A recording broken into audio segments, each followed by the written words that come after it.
बिहार के आरा जिले के छोटे से गांव जोकहरी से निकला एक बालक जिसके हाथों में हारमोनियम था और गले में सरस्वती का वास। किसे पता था कि एक दिन यही आवाज सरहदों को पार कर जाएगी और लॉलीपॉप लागेलू के रूप में पूरी दुनिया को झूमने पर मजबूर कर देगी। आज बात करेंगे भोजपुरी के पावर स्टार और टीआरपी किंग पवन सिंह की। विवादों के भावर से निकलकर सफलता की शिखर तक पहुंचने वाले पवन सिंह की जिंदगी की पूरी दास्तां। 5 जनवरी 1986 को बिहार के आरा में जन्मे पवन सिंह को संगीत विरासत में मिली। उनके चाचा अजीत सिंह खुद एक मंझे हुए कलाकार थे। बचपन में जब दूसरे बच्चे खेलकूद में व्यस्त होते थे, तब पवन अपने चाचा के साथ घंटों रियाज करते थे और संगीत समारोहों में हारमोनियम बजाया करते थे।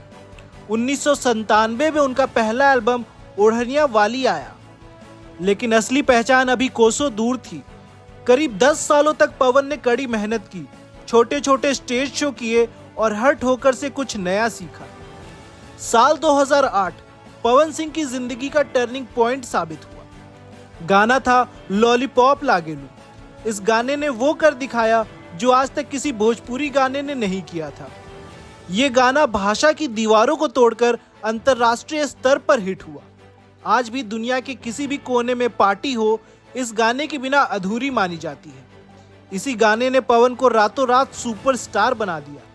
इसके बाद आई फिल्म रंगली चुनरिया तोहरे नाम, जिसने पवन को बतौर अभिनेता स्थापित कर दिया। पवन सिंह की सफलता के साथ विवादों का साया भी हमेशा रहा। निजी जिंदगी में उतार चढ़ाव, वैवाहिक जीवन में मुश्किलें और साथी कलाकारों के साथ अनबन।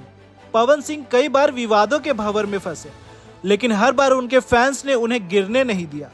पवन सिंह ने अपनी मेहनत से खुद को इतना मजबूत बनाया कि लोग उन्हें पावर स्टार कहने लगे।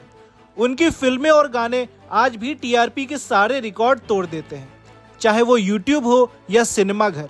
साल 2024 में पवन सिंह ने राजनीति में कदम रखा।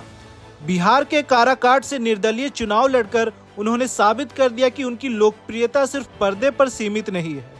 भले ही चुनाव परिणाम उनके पक्ष में नहीं रहे, लेकिन उन्हें मिले लाखों वोटों ने विरोधियों को उनकी ताकत का एहसास करा दिया। आज पवन सिंह न सिर्फ एक गायक या नायक है, बल्कि एक ब्रांड बन चुके हैं।